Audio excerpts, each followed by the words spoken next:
ეხლა ჩემი ვარსკვლავური დრო დადგა. აბა, ზუზუ. ვარსკვლავური წამი. შენი რუბრიკის დროა. სანამ ჩემს რუბრიკას წარვადგენ, პატარა ამბავი მინდა რომ მოვყვე. რამდენიმე წლის წინ ჩემმა შვილმა, კესარიამ, რომელიც იმ დროისათვის იყო თინეიჯერი, თავისი დაბადების დღისთვის ძალიან თხოვა, რომ ერთ-ერთ ქართველ დიზაინერთან შოურუმში მეყიდა მისთვის ქვედაბოლო. და მაჩვენა ინსტაგრამის ფოტო, რომლის მიხედვითაც უნდა შეგვეკერა ზუსტად მისი ზომა ეს. და სწორედ აი ესე მოვხვდი რაღაც მართლა ჯადოსნურ შოურუმში, რომელსაც Jesus Starry ერქვა. მოდით ერთად გავიცნოთ შესანიშნავი ახალგაზრდა ქართველი მსახიობი, დიზაინერი, მრავალმხრივ ნიჭიერი და მართლა ზღაპრის გმირი თავის შესანიშნავ ესეთივე ზღაპრის გმირ მეუღლესთან ერთად, თეონა მეტრეველთან ერთად გავიცნოთ ლაშაო გაბუნია, Jesus Starry. და აქვე დაგემშვიდობებით ჩვენ ზამთრის ბოლო ეთერი დასასრულს მიუახლოვდა ბედნიერ წარმატებულ დღეს გისურვებთ ჩვენ უკვე გაზაფხულზე შევხვდებით შემდეგ კვირას ერთმანეთს. მადლობა.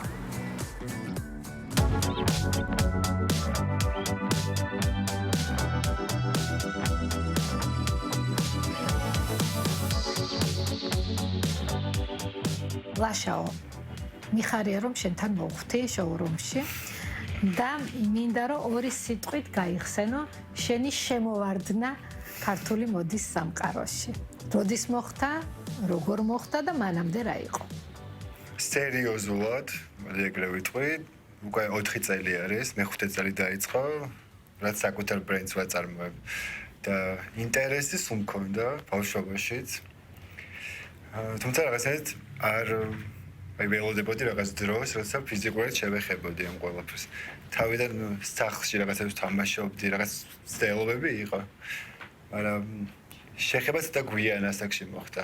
რეალურად პროფესიაც სხვა მაქვს და სხვა პროფესია ავირჩიე და ვისწავლე. და რომ დავამთავრე მსახიობი. და რომ დავამთავრე, მე მივხვდი რომ ეს განხრა იმდენად ჩემთან ახლოს არის, რომ არ შეიძლება რომ გავამაზო. და თან საშუალება მომეცა, რომ სხვადასხვა დიზაინერებთან, ლოკალურ ქართველ დიზაინერებთან გამოცდილება და პრაქტიკა მიმეღო. საერთოდ ახლა რადგან ახსენე რომ მსახიობი ხარ, შენს ყველა კოლექციას და თითოეულ ესე ვთქვათ, კაბას თუ ნივთს ეტყობა, რომ ეს რაღაცა თეატრალიზირებული ელემენტები სულ იგრძნობა და ეს რაღაცა ცოტა უტრირებული, გაპრანჭული სტილი. ზოგადად მომწონს ექსპრესია, მგონია რომ ექსპრესია ძალიან მნიშვნელოვანი რამეა ქალისთვის. იმიტომ რომ ამ ექსპრესიაში შენ შეგიძლია ძალიან ბევრი რამე ჩადო, გულისხმობ, უფრო წარმოაჩინა შენი თავი. ადრე, აი, როცა დავიწყე, მაგ პერიოდში ბევრად უფრო ბევრ რაღაცას ვერ გმაყოფილდებოდი, უბრალოდ თქვა შავი კაბით. აი, ყველაფერი მიდოდა, რომ იმერჩა კაბაში გამეკეთებინა. მე ნელ-ნელა დავმშვიდდი. არ ვიყენებდი შავ ფერს, რა რატომაც უარს ვამბობდი შავ ფერზე და რაღაც ფერებით, რაღაც სიმბოლიკებით, რაღაც სხვადასხვა რაღაცებით მიდოდა, რომ მეთქვა. და მე დროთა განმავლობაში უკვე შეუძლებელია შავის გარეშე მუშაობა და მივხვდი რომ შეიძლება იყოს ძალიან სადა, მინიმალისტური, მაგრამ ძალიან ბევრ სათქმელს იტევდეს. ყველაზე საყვარელი შენი ფერი, რომელიც შეიძლება რომ იყოს ესე ვთქვათ, აი ქალისთვის, რომელსაც შენ ხედავ და რომელზეც მთელი შენი კოლექცია არის აგებული და ინსპირაცია ქალი. სხვათა შორის ერთ-ერთი ჩემი საყვარელი ფერი, თუმცა აქ არ მაქვს ახლა კაბა ეგ ფერი და პანტონმას დაასახელა 2026 წელს. თეთრი არის თავარფერად დასახელებული, მაგრამ არის ცოტა შხამიანი მწვანე არის. ხავსისფერი. აი რაღაც დაახლოებით ხავსისფერი. სახში საძინებელიც ეგ კედელი. ყველაზე დამშვიდებს ეგ ფერი სხვათა შორის. ეგ ფერი ძალიან მომწონს. წელს თუ საერთოდ? საერთოდ. ავეჯით ძალიან მომწონს ეგ ფერი. რაღაცნაირად სხვანაირი ხასიათი აქვს. და თლიანი კაბა შეიძლება არ იყოს, მაგრამ დეტალებში ვცდილობ რომ გამოვიყენო ეგ ფერი. იმიტომ რომ მაინც შხამიანი ფერია და ძალიან ჩანს. მე ძალიან მომწონს. რაღაცნაირად ეხლა ძალიან გვიზნობ მაგ ფერს. შენი საყვარელი აქსესუარი, აი დავუშვათ მთლიან ესე ვთქვათ ხო. გარეგნულ იერში. შარფი ალბათ. შარფი. ყოველთვის ხო, აი ყოველთვის მიკეთი, მე პირადად ჩემს თავზე ყოველთვის მიკეთია შარფი. თუ და შენ ქალს ქალს უფრო შეგვჩანთაც მომწონს შარფი, ქუდები მომწონს ძალიან ცოტა განსხვავებული ქუდები რო აფარიეთ, ყოველთვის ყურადღებას იქცევს და მე მახსოვს რომ ძალიან საინტერესო ხელთათმანები გაქვს ხოლმე შენ. ხელთათმანები ძალიან მიყვარს. ზოგადად აქსესუარები მიყვარს და მიხარია რომ მაღალი მოდა აქტიურად მუშაობს აქსესუარებზე.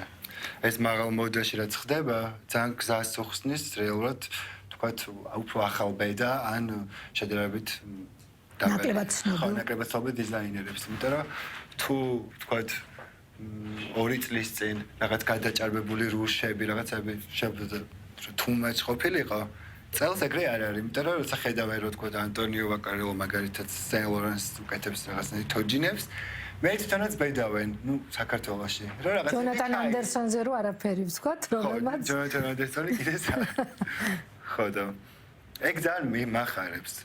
აი კალაგეფმა თქვა რომ ყოველთვის მაქვსო ძველი მოდის არქივი, მაგრამ მაქვს არქივად და ამას ყველაფერს ვაკეთებ ისე რომ არ ვაკოპირებ, არამედ ჩემსას ვამატებ. მაგრამ აუცილებლად ეს ძველი მიდევს. ხო და ძველი მოდა ჩემთან ძალიან ახლოს არის და ყოველთვის არის რაღაც ვიღებ ძველი მოდიდან, მაგრამ აი რაღაცას, აი დეტალს ყოველთვის რაღაცას ვცდილობ რომ ისე დავამატა რომ ხასიათი მიეცეს ჩემი. აი თუნდაც აი ამ ზედა ესე ვთქვათ მოსაცმელზე აი ეს ფრინჯები რაც არის ეხლა ძალიან ტრენდული. შენებური ვერსია გაქვს, იმიტომ რომ ზოგადად არის ტექსტილის ფრინჯები ახლა ძალიან მოდაში, მაგრამ შენთან ეს არის რაღაცა ბისერებით შექმნილი. ხო, აი ეს კოლექცია იყო უფრო პრეტაპორტი არა, იყო ჩვენებისთვის უფრო მაღალი მოდის ხელით არის გაკეთებული. და ორივე ხაზით მუშაობ. იმიტომ რომ ძირითადი ბაზარი რაც მუშაობ არის საქართველო და თბილისი. და არ მაქვს სიმართლე გითხრათ ამბიცია რომ რაღაც ამ ეტაპზე ცხოვრების რომ რაღაც სხვა გზებს დიდად არ ვეძებ.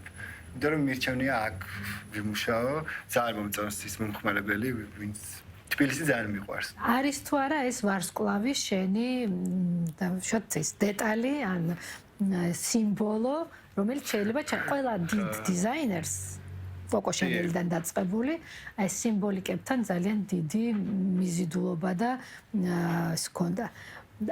არის ერთ-ერთი მომენტი, შეიძლება ითქვას, რომ ეს ვარსკვლავი არის შენი, ესე ვთქვათ, ერთგვარი სიმბოლო. არის კი, იმიტომ რომ რა თქმა უნდა, სხვაებსაც გავუკეთებიათ და ძველ მოდაში, ახლა ყველა ძალიან ბევრი ბრენდი იყენებდა მუგლერი, ცელორანის, ყველა აკეთებდნენ.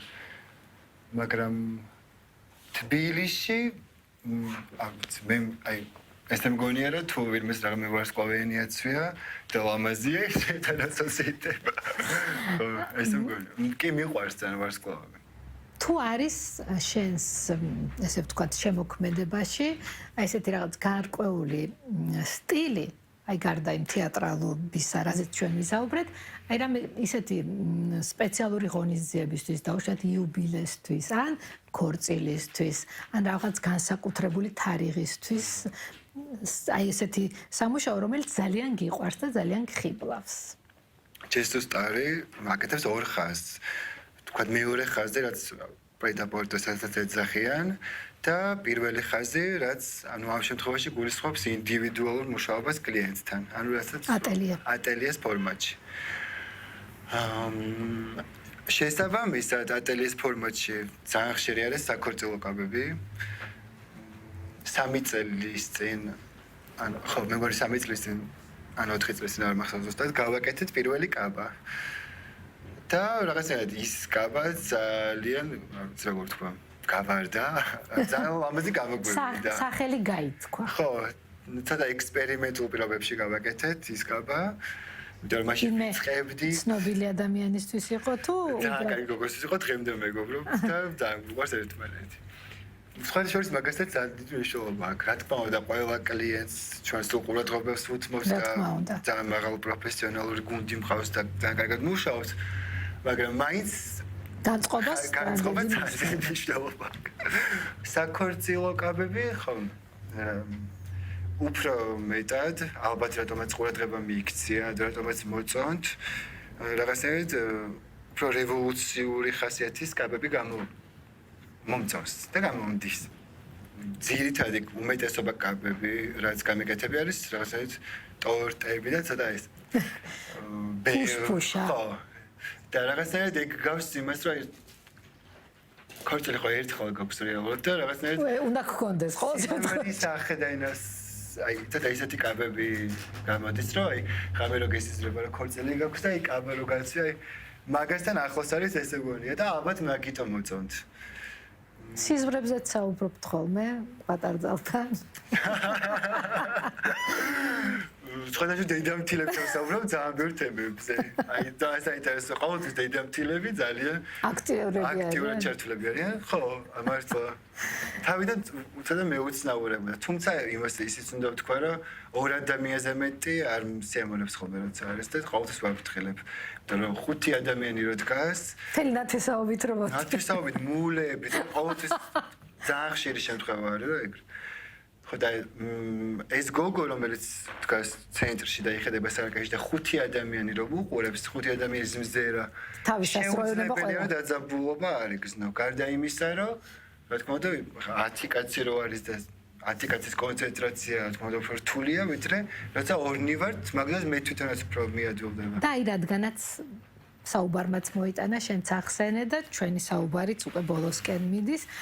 რამდენიმე ხნის წინ იყო რაღაცა ესე ვთქვათ ოფიციალურად გაფორმება შენი და შენი გადასარევი მეუღლის ურთიერთობის და ეს კაბა რომელიც თეონას ეცვა ამ ღირსშესანიშნავ დღეს იყო შენი შექმნილი. ალბათ ასმაგად უფრო საპასუხისგებლო იყო ამ კაბის შექმნა და პატარა ისტორია ამ კაბის შესახებ როგორი იყო მე ალბათ ამის ვიზუალურ მასალასაც ჩავსვათ. თეონ, ну, დავიწყოთ იქიდან, რომ თეონა ყოველთვის რაცა ჩვენება მაქვს, ყოველთვის ხსნის ხოლმე ჩვენებასთან ხურავს. და ყოველთვის ყველაზე მეტად მიჭირს თეონასთან ერთად მუშაობა, როცა მას უნდა ეცვას. თეონა თვითონ ხა იცი შენ ძალიან გემოვნებიანი გოგოა და აი თეონას ნერი გემოვნებიანი გოგო იშვიათად. და ეს ყოველთვის ჩართული არის ხოლმე თავის კოსტუმში განსაკუთრებულად. არაფერი არ მოწონს, რასაც მივთავაზობ, ყოველთვის გონია რომ სხვას უფრო მეც უკეთებ ვიდრე თეონა. ყოველთვის მომენტი. არ ვიცი რა მომენტი საიდან, მაგრამ ყოველთვის ყველაზე მეც მუშაობ.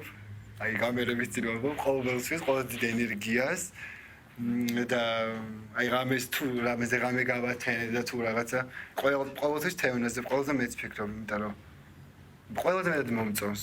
გარეგნულადაც ყველანაირად ქალი ჩემთვის პირველი მახსენდება თეო. და წარმოგიდგენთ ხა რატომ მივაფუჩეჩებ, მაგრამ თვითონ გონია რომ სხვებს უფრო ბევრს ვიხარჯებ სხვებისთვის. ეს კაბაც ერთად ვიმუშავეთ. ისედაც სხვა კაბებსაც ყოველთვის ვეკითხები ხოლმე თუ არის მომენტი რომ აქ არის ან რაღაც მაინტერესებს ყოველთვის ვეკითხები ხოლმე აზრს. იმიტომ რომ მართლა ძალიან კომპეტენტურია. თეთრი იყო ხო კაბა? არ იყო თეთრი, იყო რაღაცნაირად კრემი მარგალიტზე კიდევ ნომუქი, მაგრამ ეგ ქსოვილი იყო ზოლებით და ძალიან იშვიათად იშოვება და რაღაცნაირად ჩამივარდა ხელში.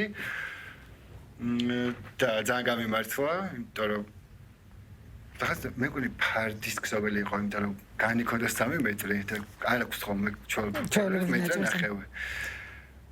და დიდი ხანი მედო. ამდენად უცხო იყო რომ ვიყიდე და 1 წელზე მეტი მედო უბრალოდ.